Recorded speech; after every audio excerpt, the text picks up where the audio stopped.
작은 정부를 표방하는 사람들은 대부분 보수주의자다. 그리고 큰 정부를 표방하는 사람들은 진보주의자고, 높은 세율을 원하고 복지를 더 늘리기를 원하는 사람들이라고 했잖아요. 세금은 가장 많이 거치면서 사람들한테 부담은 최대한 덜 줄 수 있는 그런 적정 균형 세율은 어디냐.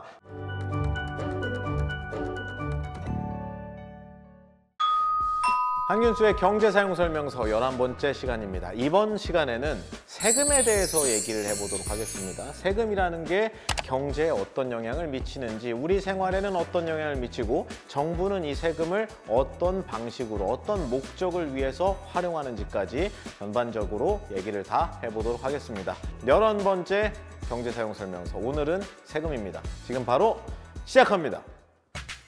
세금은 종류가 엄청 많죠. 우리가 알게 모르게 내는 세금, 그리고 우리가 신고해서 내는 세금, 종류가 여러 가지인데, 기본적으로 부가가치세에 해당하는 부가세, 법인들은 법인세 내야 되죠. 그리고 우리 땅이나 물건 거래하게 되면 생기는 양도세 같은 것도 있고요. 주식을 하면서 내는 거래세, 무역을 하면서 내게 되는 관세 같은 것도 있을 겁니다. 이거 말고도 농특세, 주민세부터 해가지고 세목이 엄청나게 많아요. 근데 우리가 세금에 대해서 정확히 알아야 되는 이유는 정부 정책을 통해서, 또는 국회에서 이번에 세금을 어떻게 할 건지, 소득세법 개정안 이런 거 보셨죠? 그리고 각국 정부는 이 세금을 어떤 개념으로 사용하고 활용하는지에 대해서 기본적으로 작은 정부와 큰 정부, 이렇게 두 가지로 나눌 수 있습니다. 이 얘기 많이 들어보셨을 거예요. 정부 사이즈가 크네 작네, 이거는 그냥 추상적인 개념을 얘기하는 거고, 세금을 얘기할 때는 이런 개념이 꼭 같이 들어가야 됩니다. 그래서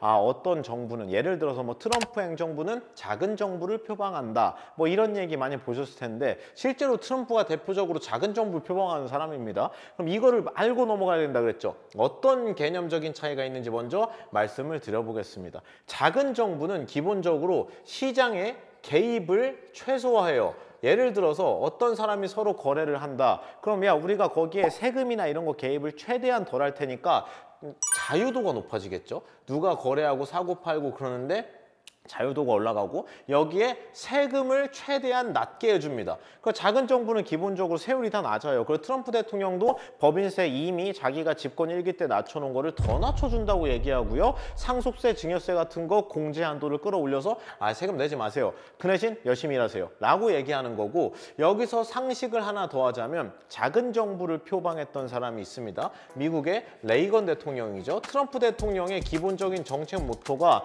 레이건 대통령이랑 비슷해요. 그래서 레이건 얘기를 좀 하자면, 레이건이 했던 얘기 중에 무슨 얘기가 있냐, 내가 영화를 하나 제작을 하려고 했었는데 세금이 너무 높아가지고 세율이 높아서 결국에 제작을 안 하는 걸로 마음을 바꿨다. 그러면 나 같은 사람이 많다는 얘기 아니에요? 그럼 세율을 낮추면 영화 제작이 늘어나고 여기에 출연하는 사람들 출연료도 더 줄 수 있겠네? 그럼 영화 산업이 활성화가 되겠네? 그래서 세율을 낮추자라는 개념적인 틀을 가지고 있던 게 레이건 대통령이었고, 기본적으로 정치적으로 봤을 때는 작은 정부를 표방하는 거는 보수주의자들입니다. 이게 경제학을 얘기하면서 기본적으로 정치학을 뗄래야 뗄 수가 없어요. 경제학의 출발이 원래 정치학입니다. 그럼 큰 정부는 어떤 개념이냐? 반대 개념이니까 당연히 진보주의자라고 볼 수 있겠죠. 그럼 큰 정부는 작은 정부의 반대예요. 큰 정부는 기본적으로 세금을 많이 걷습니다. 그리고 자유도가 좀 떨어져요. 그리고 시장 개입을 되게 많이 합니다. 예를 들어서 큰 정부는 높은 세율을 통해서 많이 개입을 하는 대신 세금을 많이 거두니까 세금이 좀 더 많이 거칠 가능성이 높겠죠. 그럼 이 세금으로 뭘 하죠? 큰 정부의 특징은 복지를 많이 한다는 겁니다. 경제학에서 보면 경제 성장과 복지가 이제 대립되는 개념으로 보거든요. 예를 들어서 이런 겁니다. 복지를 타겟팅으로 하면은 성장을 하기가 좀 어렵고, 성장을 타겟팅으로 하면은 복지가 좀 떨어진다. 이게 양립이 되게 어렵다고 보거든요. 그럴 수밖에 없는 게 어떤 개념이냐면, 세금을 기준으로 극단적인 케이스를 놓고 한번 보겠습니다. 내가 연봉으로 5억을 받아요. 지금 원래 세전 연봉이. 근데 세금이 70%라고 한번 쳐보겠습니다. 세금만 얼마가 나오죠? 3억 5천이 나올 거고, 실제로 내가 가져가는 돈은 얼마예요? 1억 5천밖에 안 되죠. 그러면 상식적으로 일할 맛이 날까요, 안 날까요? 이 사람은 앞으로 일을 안 해요. 어차피 내가 돈 열심히 벌어봤자 70%가 세금이면 일을 안 하죠. 그럼 어떤 문제로 이어지죠? 이게 근로 의욕이 떨어지게 됩니다. 그래서 기본적으로 세율이 너무 높으면 근로자들의 근로 의지가 떨어진다고 보고요. 그래서 결국에 이 사람이 일을 안 하면 이게 연봉이 3억에서 1억으로 줄어들겠죠? 그러면 나라 입장에서도 거치는 세금이 줄어요. 고액연봉자가 세금 많이 내는 사람이 일을 안 하니까. 그래서 이게 적정 세율을 찾는 문제가 되게 어려운 문제입니다. 너무 낮게 거두면 근로의지는 늘어나죠. 예를 들어서 5억 버는데 세금 그냥 5%만 내세요 라고 하면은 야 그럼 나머지 95%는 다 내 돈이네? 더 열심히 일해서 내년에 10억 벌어야지 라고 하겠죠. 당연히 세율이 낮으니까 근로의욕이 늘어날 겁니다. 근데 중요한 거는 이런 문제가 생기면 크게 보면 두 가지 문제를 야기해요. 첫 번째는 빈부격차가 심해질 가능성이 높아집니다. 이 잘 사는 사람은 또는 돈을 잘 버는 사람은 더 열심히 해서 많이 벌고 재산을 많이 축적하겠죠. 세금을 안 거두니까. 그래서 이 사람은 부자가 되고 돈이 없는 사람은 세율이 높건 말건 어차피 돈이 없기 때문에 빈부격차가 확대되는 그런 문제가 생기고요. 그리고 두 번째 문제는 뭐냐? 이 사람이 많이 벌어도 세율이 너무 낮으면 국가 입장에서 세금이 안 거친다는 거예요. 국가도 무슨 땅 파서 장사하는 게 아니기 때문에 나라 운영하려면 돈이 있어야 될 거 아니에요? 공무원들 월급 줘야 되지, 경찰 소방관들 장비도 사줘야 되지, 그리고 동사무소에 일하는 공무원들도 역시나 쓰려면 나라도 기본적으로 돈이 필요합니다. 그것뿐만 아니고 노후된 도로, 노후된 철도, 항만, 공항 이런 거 유지보수할 때도 결국에 다 세금 쓰거든요. 그런 걸 못해요. 돈이 없으니까. 그래서 결론적으로 세금이 얼마 정도가 적정하냐에 대한 논쟁은 아직도 진행 중입니다. 이거를 래퍼 곡선이라고 하거든요. 그럼 이 얘기를 이어서 한번 해보도록 하겠습니다. 이게 가로, 세로, X축, Y축을 놓고 봤을 때 여기에 들어가는 게 세율이고요. 여기에 들어가는 게 세수입니다. 세금이 얼마나 들어오는지를 기준으로 얘기를 하는 거죠. 그럼 그래프가 이렇게 그려집니다. 과연 세금은 가장 많이 거두면서 적정 세율을 유지하는 그 균형 세율은 어디냐라는 개념에서 출발한 겁니다. 미국의 유명한 경제학자인 아서 래퍼가 이제 주창한 걸로 알려져 있고요. He was the single best president on strictly economics that we've had in our entire history.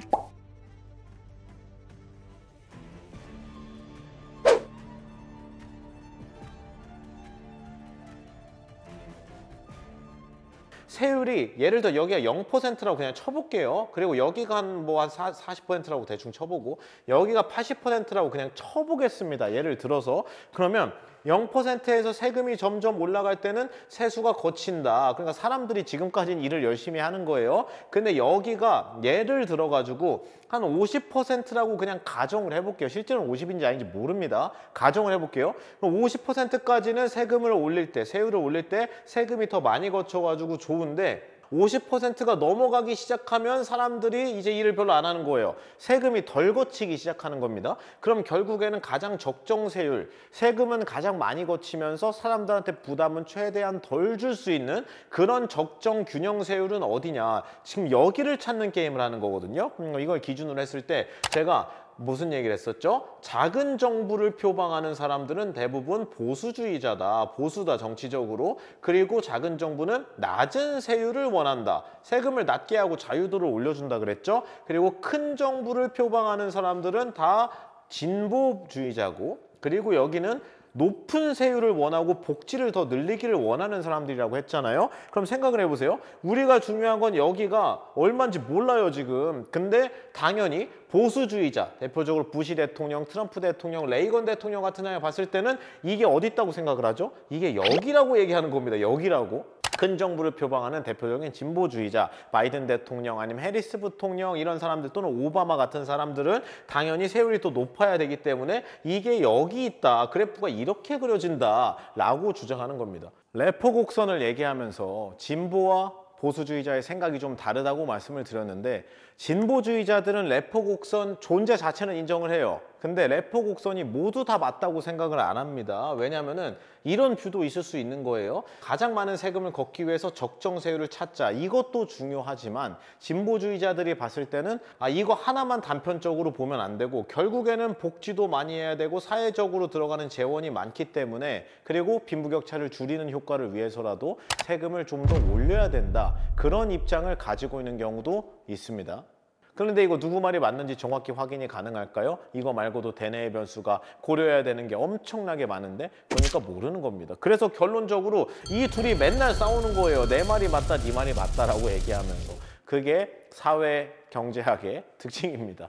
나쁘게 말하면은 뭐 탁상공론처럼 그냥 책상에 앉아가지고 서로 누구 말이 맞네 하고 싸우는 게 되는 거고, 좋게 말하면은 결국에는 어디인진 정확히 모르지만 계속 싸우고 왔다 갔다 하면서 이 균형점을 자꾸 찾아가려고 하는 그런 시도라고 보시면 되겠죠.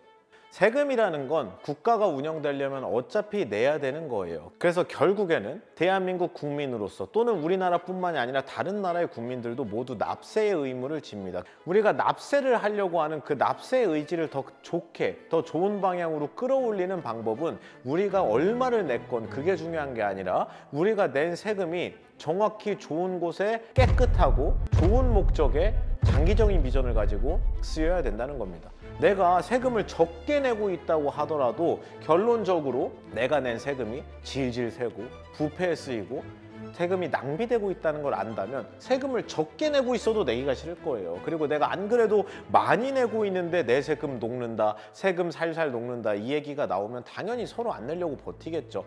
그 세금을 쓰는 실무자들도 국민의 혈세라는 걸 알고 최대한 아끼고 공정하고 깨끗하게 써주셔야 되고요. 그 세금을 효율적으로 배분하는 역할을 갖는 예산안을 심의하는 게 국회고, 예산안을 제출하는 게 정부잖아요. 제출하는 정부도, 그걸 심의하고 의결해서 통과시켜주는 의회도 모두가 책임감을 전부 다 가져야 된다는 겁니다.